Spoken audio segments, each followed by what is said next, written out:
kita akan belajar IPAS kelas 3, bab 3, hidup bersama alam. Yang pertama, kita akan membahas topik A, yaitu para penghuni alam. Makhluk hidup berbagi tempat tinggal dengan makhluk hidup yang lain. Mereka hidup berdampingan dalam satu tempat yang disebut lingkungan. Selain itu, ada juga benda-benda mati yang merupakan bagian dari lingkungan. Apa saja yang menjadi anggota suatu lingkungan? Mari kita bahas pada video ini. Yang pertama, apa itu ekosistem? Apakah kalian sudah tahu? Ya, ekosistem merupakan hubungan timbal balik antara komponen biotik, yaitu yang hidup, dan komponen abiotik, yaitu yang tak hidup. Selanjutnya kita akan bahas mengenai komponen ekosistem. Yang pertama ada individu, yang kedua ada populasi, yang ketiga ada komunitas, dan yang keempat ada ekosistem. Individu merupakan makhluk hidup yang hidupnya sendiri. Contohnya yaitu seekor kupu-kupu, seekor sapi, seekor ikan, seekor paus, dan lain sebagainya. Lalu, apa itu populasi? Populasi merupakan sekelompok makhluk hidup yang sejenis yang hidup bersamaan di satu tempat. Misalnya, 2 ekor kupu-kupu di taman, populasi manusia di Pulau Jawa, dan sebagainya. Selanjutnya ada komunitas. Komunitas adalah kumpulan dari populasi dengan spesies yang berbeda-beda. Misalnya, populasi gajah dan juga rusa yang ada di suatu hutan. Yang selanjutnya ada ekosistem. Ekosistem merupakan hubungan antara komunitas makhluk hidup dan benda tidak hidup di satu lingkungan. Misal, ekosistem rawa, ekosistem pantai, dan lain-lain. Selanjutnya, kita akan belajar tentang macam-macam ekosistem. Yang pertama, ada ekosistem sawah. Pada ekosistem sawah terdapat 2 komponen, yaitu makhluk hidup dan juga benda mati. Untuk makhluk hidup di sini ada kerbau, ada manusia, ada burung, dan juga ada belut. Ada juga tanaman.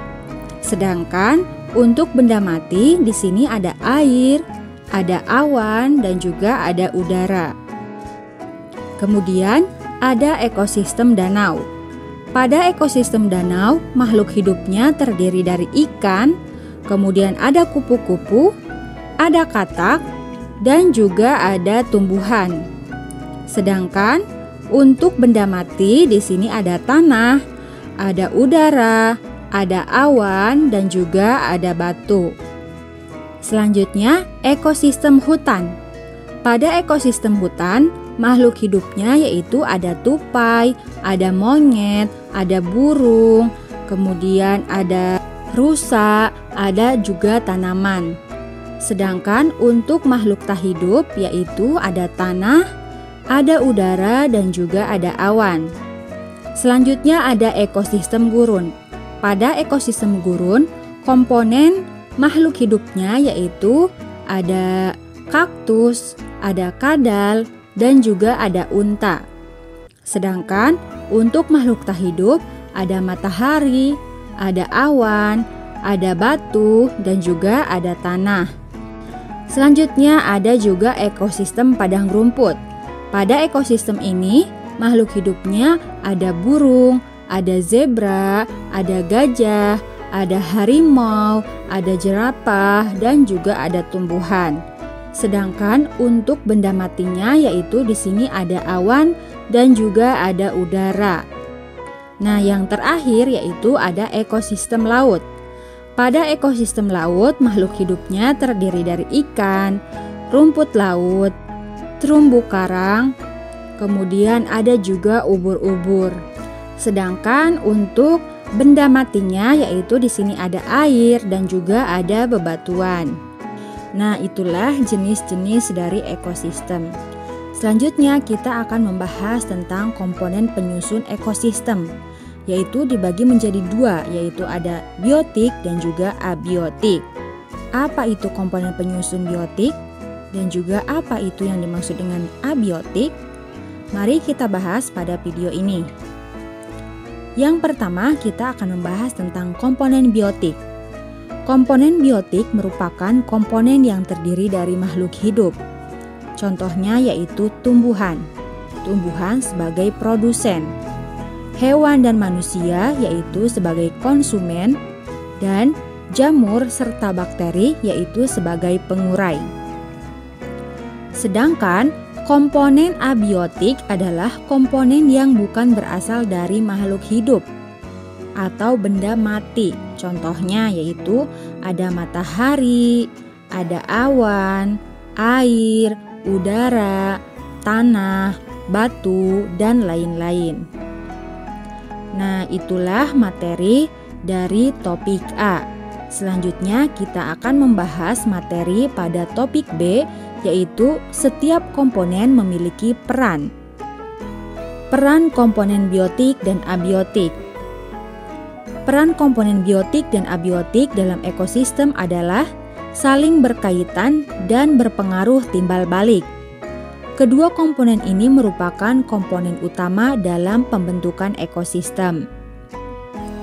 Nah, di sini ada komponen biotik, yaitu contohnya ada cacing tanah. Cacing tanah ini membutuhkan udara untuk bernafas, kemudian membutuhkan makanan untuk mendapatkan tenaga, dan juga membutuhkan tanah untuk tempat tinggal. Kemudian, cacing tanah ini dibutuhkan oleh tanah untuk membuatnya menjadi gembur. Kemudian ada juga burung untuk makanannya. Selanjutnya ada komponen abiotik, yaitu air. Air ini dibutuhkan oleh tanaman, oleh rumput, oleh ikan, dan oleh kodok, atau untuk makhluk hidup lainnya. Air sangat dibutuhkan. Selanjutnya, jika tidak ada air, maka tanaman tidak bisa tumbuh dan hewan tidak bisa minum. Selanjutnya, kita akan membahas mengenai manusia dan ekosistem.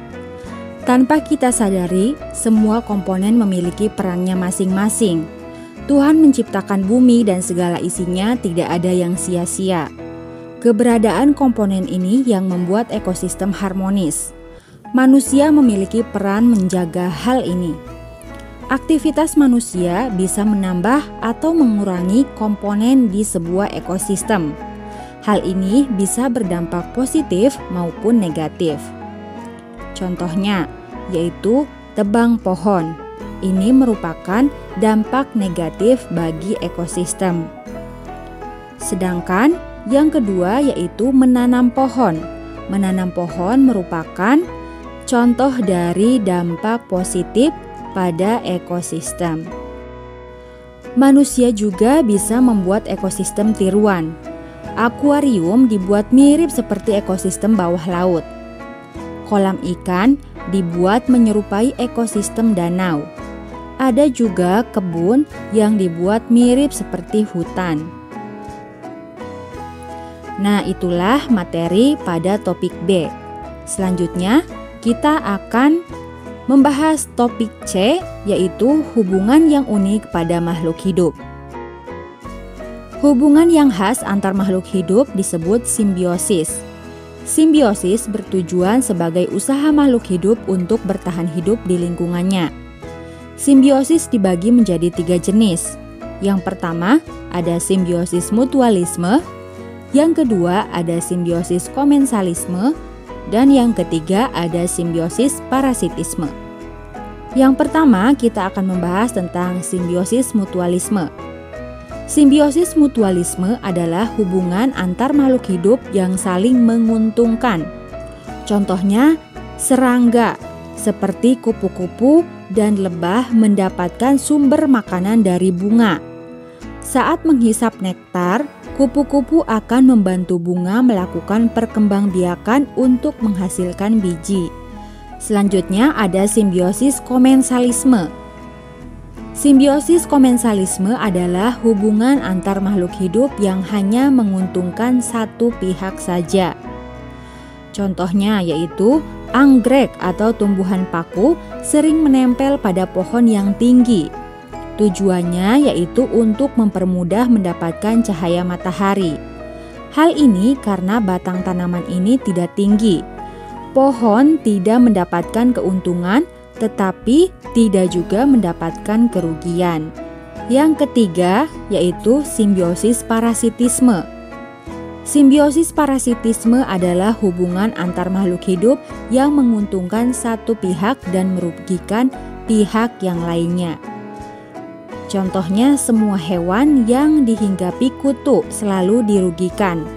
Kutu menghisap darah dari tubuh hewan.